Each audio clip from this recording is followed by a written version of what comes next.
পরিচয় কোনো নটোরিয়াস ক্রিমিনালকে দিয়ে আমরা দেব না। ভাঙড়ের পরিচয় কোনো অধ্যাপিকাকে জগ ছুড়ে মারবে তাকে দিয়ে আমরা করব না। বাড়ির ছেলে ওই যে ঝান্ডা নিয়ে ওর পিছু পিছু ঘুরে বেড়ায়, দিয়ে যাতে তোমাকে দিয়ে বোমটা মারিয়ে নিতে পারে। আর বোম মারার দলে নয়, এবার কলম ধরার দলে।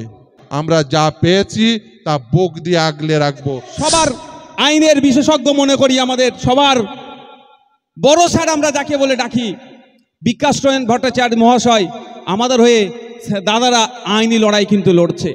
আমি হয়তো বলে না যে বিড়ালের গলায় ঘন্টা বাঁধবে কে, নওশাদ সিদ্দিকী রেডি আছে ঘন্টা বাঁধার জন্য, বাকিটা এনারা আইনের ময়দানে দেখে নেবে। বারবার একটা কথা বলে আমাকে, সে বিকাশ স্যারও বলে, শামীম দারাও বলে, মাঠে ময়দানে আপনি দেখে নেন, বাকিটা আইনি আমরা দেখে নেব। আমি বিকাশ স্যারের কাছে যখনই যাই বলি, স্যার জেল খাটলে অ্যারেস্ট হলে জামিন করবেন তো? বলে তোমাকে ধরুক না আগে, একবার ধরেই বুঝতে পেরে গেছে, আর তোমাকে ধরবে না। তো আমার আইনি লড়াই আছে, আরো আইনজীবী আমাদের আরো আসবে, হয়তো আমন্ত্রণ জানিয়েছি। তো আছে আমাদেরকে, আপনাদেরকে বলতে পারি আইনের প্রতি আমাদের ভরসা রাখতে হবে, বিচার ব্যবস্থার প্রতি আমাদের ভরসা রাখতে হবে। দুটোই আমরা জিতেছিলাম, কিন্তু দুর্ভাগ্যের বিষয় একটা সার্টিফিকেট চুরি হয়েছে আর একটা চুরি করতে পারেনি। সে তার শামীমদা বসেন, মাইদা বসুন, সে তার জায়গা থেকে বক্তব্য দিয়েছেন। আজকে দেখুন, আমি এখানে এসে আমার তো ইচ্ছা করছে আমার মোবাইল দিয়ে একটা ভিডিও করি, তারপরে দেখলাম ড্রোন ক্যামেরা দিয়ে ভিডিওটা হচ্ছে। ভাই আমাকে একটা ভিডিও দেবে, আমি নিজে পোস্ট করব। সত্যি দেখুন, একটা মেলা না, একটা উৎসব না? মানুষ দেখুন কিভাবে ফেস্টিভ মুডে আছে, যে রক্ত দিতে হবে, অন্যের প্রাণ বাঁচতে পারে রক্ত দিয়ে, এটাই ভাঙড়ের পরিচয় হয়ে উঠবে। আর হয়েছে, ভাঙড়ের পূর্বে কোনো জায়গায় রক্তদান শিবির ছাড়া অন্য কোনো কিছু লেখা হতো না। ভাঙড়ই প্রথম দেখালো রক্তদান উৎসব। 2022-এ 2720 জন রক্ত দিলেন আপনারা, রক্তদান উৎসব আপনারা দেখালেন। পশ্চিমবাংলার বিভিন্ন প্রান্তে কিন্তু এখন রক্তদান উৎসব চলছে। গত বছরে আমরা কি করলাম, ভাঙড়ের 10টা জায়গাতে আমরা 10টা ক্যাম্প করলাম, সেখান থেকে অন্যান্য জনপ্রতিনিধিদের আমি আকুণ্ঠ অভিনন্দন জানাই।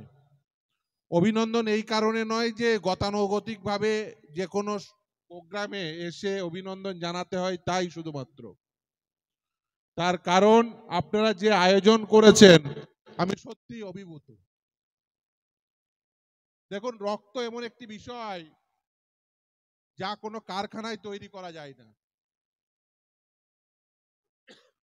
মানুষের জীবনে এমন অনেক সমস্যা আছে যার জন্য রক্তের প্রয়োজন হয়, এবং সেই রক্ত অত্যন্ত অপ্রতুল। সেই অপ্রতুলতা থেকে বাঁচানোর জন্য মনুষ্য সমাজকে আপনারা যে বৃহৎ আয়োজন করেছেন, যে রক্তকেও উৎসবের মেজাজে দিতে পারে, এই ভাঙড়ে এসে এটা চাক্ষুষ না করলে সত্যি আমি কোনোদিন জানতাম না। এবং আমি আরো খুশি হয়েছি যেভাবে মহিলারা, এই অঞ্চলের মা বোনেরা, অনেকেই ভাঙড়কে, ভাঙড় এই শব্দটা উচ্চারণ হলেই লোকে ভাবেন যে ভাঙড় মানে মারামারি, মুসলমান এবং কিছু পিছিয়ে পড়া মানুষ। আমি তাদের বলবো এখানে এসে একবার দেখে যান যে সমাজে কিভাবে মহিলারা, একটা সমাজ কতটা উন্নত এটা বোঝার জন্য আপনাকে বুঝতে হবে যে সেখানকার মহিলাদের পার্টিসিপেশন বিভিন্ন ক্ষেত্রে কত। আজকের প্রোগ্রামে আপনি দেখুন যে রক্তদান শিবিরে এত মহিলাদের পার্টিসিপেশন ভাবা যায় না, কল্পনাতীত। আমি বলবো ভাঙড়ের এই অঞ্চলের মানুষকে যে আপনারা যে উদ্যমে আজকে এই রক্তদান শিবির করে দেখিয়ে দিয়েছেন গোটা পশ্চিমবঙ্গ তথা দেশের কাছে, যে রক্তদান একটি মহৎ কাজকে সেটাকে উৎসবের মেজাজে নিয়ে যাওয়া যায়, এবং সেখানে মহিলাদের এই উল্লেখযোগ্য পার্টিসিপেশনের মাধ্যমে এই বার্তা দেওয়া যায় সমাজের বৃহৎ অংশকে যে দেখুন যে আমরা কি কাজ করতে পারি। ভাঙড়ের এই অঞ্চলের মানুষকে বলবো, কারণ কলকাতা থেকে এই ভাঙড় খুব বেশি দূর নয়। এই অঞ্চলের মানুষ যারা চাষাবাদ করেন, যারা শ্রম দান করেন, আমি বিভিন্ন জায়গায় যাই, গিয়ে দেখেছি সেখানে অনেকেই এই ভাঙড় অঞ্চলের বাসিন্দা। এই যেমন একদিন এই টিভি প্রোগ্রামে গেছি, তো আমি জিজ্ঞাসা করছি, বেশ কয়েকজন আছে ওদের স্টাফ, তো জিজ্ঞাসা করছি তোমার বাড়ি কোথায়। নওশাদ ভাইও সম্ভবত ছিলেন। তারা বলছেন ভাঙড়। এই কলকাতাকে তৈরি করার পিছনে, কলকাতাকে কলকাতা হওয়ার পিছনে ভাঙড়ের একটা গুরুত্বপূর্ণ অবদান রয়েছে।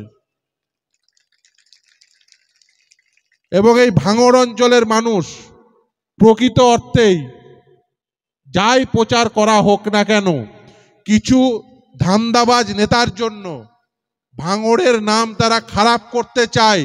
এই ভাঙড়ের আপামর জনগণ যারা এই দায়বদ্ধতা নিতে পারেন যে রক্তদান যেটা একটা অনুষ্ঠান ছিল সেটাকে উৎসবে পরিণত করতে পারেন, এই দায়বদ্ধতা যে অঞ্চলের মানুষ নিতে পারেন নিজের কাঁধে, সেই অঞ্চলের মানুষ, সেই এলাকার মানুষ নিশ্চিতভাবেই সে আইডেন্টিফাই করে তাদের সেই দায়বদ্ধতা কাঁধে তুলে নেবেন, যাদেরকে এই সমাজ থেকে বিচ্ছিন্ন করে যে না তোমরা সমাজে ভাঙড়ের আইডেন্টিটি হতে পারো না। ভাঙড়ের আইডেন্টিটি হবে এই রক্তদান শিবির, ভাঙড়ের আইডেন্টিটি হবে ভাঙড়ের এই মানুষগুলো, ভাঙড়ের আইডেন্টিটি হবে ভাঙড়ের এই আপামর জনগণ যারা রক্তদানকে উৎসবে পরিণত করে। তাই আপনারা যে সামাজিক উদ্যোগ গ্রহণ করছেন, যে করেছেন, পূর্বেও করেছেন, আজও করছেন, এবং আমি আশা রাখব ভবিষ্যতেও করে ভাঙড়কে যেভাবে আপনারা গোটা দেশের সামনে একটা দৃষ্টান্ত হিসেবে তুলে ধরতে পেরেছেন, এই জন্য আপনাদেরকে কুর্নিশ জানাই। এবং এই কুর্নিশ বার্তা নিয়ে এবং আমি নিজে ব্যক্তিগতভাবে আপনাদের কাছে আমি এক বুক অক্সিজেন নিয়ে যাচ্ছি। তার কারণ আপনারা নিশ্চিতভাবেই ওয়াকিবহাল, ভাঙড়ের এই অঞ্চলের মানুষ বেশিরভাগই সংখ্যালঘু মানুষ, সংখ্যালঘু মুসলিম। আপনি নিশ্চিতভাবেই বুঝতে পারছেন এবং জানতেও পারছেন যে সমাজের একটা অংশ থেকে, বিশেষ করে রাজনীতির একটা অংশ থেকে এই অংশকে বিচ্ছিন্ন করার জন্য, পিছিয়ে রাখার জন্য একটা প্রয়াস তৈরি করছে, রাজনৈতিক প্রয়াস তৈরি হয়েছে। এবং দুর্ভাগ্য হলেও সত্য, তারা প্রশাসনিক ক্ষমতায় বসে আছে। এই যেমন ধরুন ওবিসি, ওবিসি কি? আদার backward class, A class of citizen যারা একটু পিছিয়ে আছে বিভিন্ন কারণে, তাদের সার্টিফিকেট প্রদানের মাধ্যমে তারা একটু আগিয়ে যাবেন, তারা ইকুয়াল অপরচুনিটি পাবেন।